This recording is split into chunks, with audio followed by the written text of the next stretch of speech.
Coming up next on the Jeff Crilley Show, she almost died, but she lived to tell the tale, and she is a contributing author of this best-selling book. She's a rock star.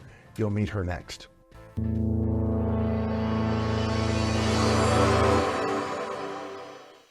Many are predicting that the worst is yet to come, which is unfortunate, said one person here. Until now, they've enjoyed the reputation of being the nation's icebox. Watched a burglar in his home this morning by webcam. As a journalist of over 25 years, stories are what make my world turn. Reporting live from the Dallas newsroom tonight, Jeff Crilley, Fox 4 News. But in 2008, I took the jump from my familiar life and started a PR firm from my home. We're talking about anyone with a camcorder like the one I'm using becomes a television network. We started slowly growing the company, and we now have over 100 clients, and we've branched into the world of live digital broadcasting. I now own 8 different TV studios and have a huge team, and the stories that I now get to share are sometimes the most important of my life.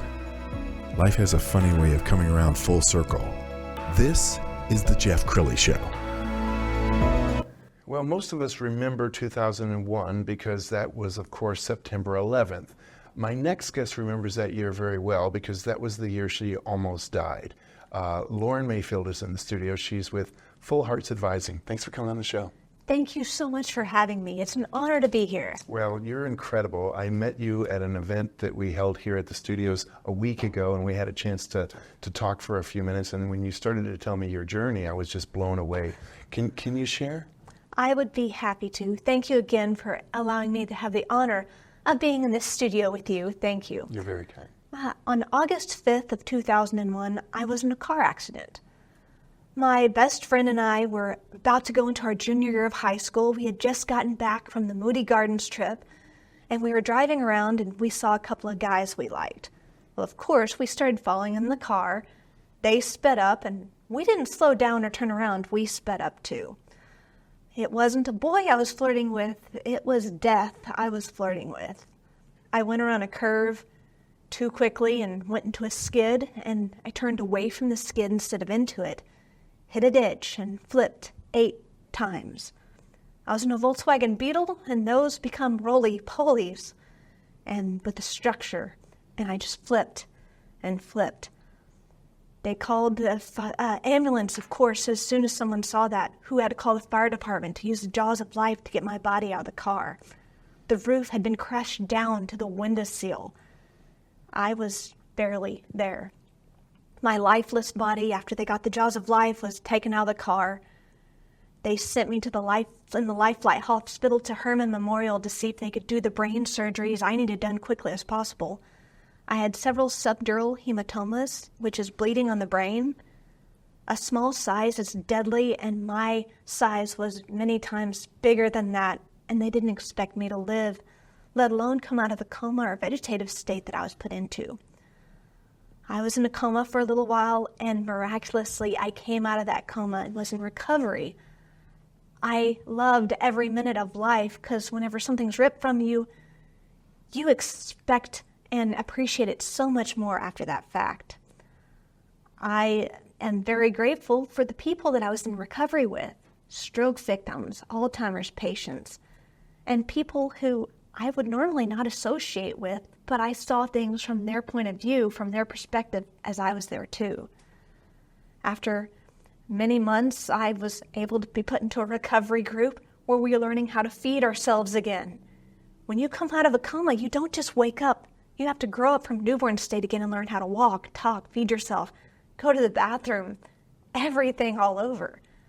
So we were racing down the halls using our walkers.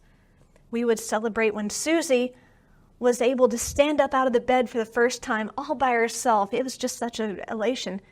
Here Susie was 83 years old, and I was just 16, but we were celebrating the same milestones at the same time, so we connected. I looked back on my hospital stay now, and I am so grateful for those people who showed me the passion for life and the great things that come in just the little packages. Whenever a relative would visit, that was an enormous occasion. Instead of just hey, see ya. It was a big thing. I graduated from high school after being in the hospital, and I looked forward to life, and I just had trouble finding a job. I floated from this and that and never found my passion until I ended up with a very large insurance company under a temporary seasonal job of calling people for Medicare supplements. They taught us a very quick crash course on what we needed to sell, how we needed to sell it, and what we were selling. Then we were handed a Medicare handbook, not to read it, but just because the law said we had to have it. I read it, understood it, and saw how with some of those calls, how futile what I was selling was. They just needed to change plans and it would change their life. So I did that and my numbers plummeted. I wasn't selling anymore. I was giving people free advice because I cared for them. That company didn't see me as a profit maker, so they let me go, and I went with my husband to one of our favorite restaurants, and we were sitting there, and he was encouraging me and telling me that I wasn't something that needed to be just fired. And we decided to make my own company where I would do full hearts Medicare advising from a non-biased standpoint, where commissions and kickbacks weren't what were driving the sales, but what helped the customer medically, financially, and for peace of mind. We liked that idea and we were going into it. And who doesn't like video games? And so I called it, when you have a full heart on the video game, you have your whole life to go. And I had a full heart of emotion helping my clients. So we named my business Full Hearts Advising. I think that is amazing. And what impresses me most is, we get upset these days about small things. They messed up my latte at Starbucks. I'm stuck in traffic. I'm late for my meeting. Did that whole experience as a teenager put everything in perspective for you? It really did. It made me grateful for being able to get up out of bed on Monday morning and have a smile on my face because I'm up out of bed instead of, it's Monday, why can't I just go to sleep? Why do I have to be in existence? Now I'm ecstatic for that. Instead of having to eat that crummy meal that someone cooked, I don't have to be fed through a stomach tube anymore. I can chew this food. And when you taste food, it's so much better going through the mouth than through that hole in your stomach. Lauren, you inspire me, and I know you're going to inspire millions of other people through this book. So it's called Rockstar Entrepreneurs, and you're a contributing writer. Tell us about your chapter. My chapter is about taking my experience and passion with seniors who don't know what Medicare covers and who covers what and how to get what they need covered, into being able to take my disability of the traumatic brain injury and invoke it into my system of, this is what I can do for you. Let's help you. And I made a business out of it. And I like to help people not on a commission basis, but on a heart basis. So tell us what some of the big misconceptions. People really don't know what their benefits are. A lot of people don't. They don't understand that when you turn 65, you are eligible to qualify for Medicare. If you're working, if you're retired, if your spouse has retired, when you turn 65, that is the magic key age. You can also qualify for Medicare as soon as you get Social Security disability, as Medicare is a Social Security benefit. A lot of people don't also realize they can get penalized for every year they qualify and don't sign up for the correct plan. Wow. Lauren, you truly, and you love this part of your life, don't you? Yes, I do. Tell us, what is it about being able to educate people and save people money that gets you out of bed? Being able to enlighten someone on something that they just don't know or don't want to talk about. A lot of people avoid Medicare because Medicare, they confuse Medicare with Medicaid, and they are two totally different beasts. Yet you can use both of them if you do qualify for both, and a lot of people don't even understand that. And it's just, I'm able to not only show it's not a monster, but a benefit that they can use to enrich their life. Wow. In the little time we have left, Lauren, I want you to look into that camera on the left and talk to the viewer who's going through something right now, because we all have our struggles, we all have our pity parties. What would you like to say to the person who's going through something right now?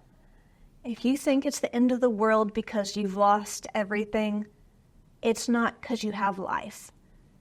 You might have lost an ability to do something, or lost your job, or lost your best friend, but you're still here to carry their memory on, to do some other job that you are called to do. That disability might be an ability in somewhere else. I lost vision out of one of my eyes at the car accident, and now I still have vision out of one, but I see things so much clearer from a bigger picture and bigger perspective, and the details poke themselves out even more, so I use that disability to make it even better. You can do that too. It's not something, it's all mental. You need to focus on your cans and not the cannots. Wow. I am so excited to see you on stage. I know that you've got a speaking career that you're getting off the ground, but you inspire me. Thank you so much for sharing your mission, your ministry, and most importantly, your very clear vision for the future. Thank you, Lauren. Thank you. You bet. We're going to end with her website. We'll put that on the screen. And Lauren Mayfield, thank you so much for coming on the show. You bet. That's it for now. We'll see you next time.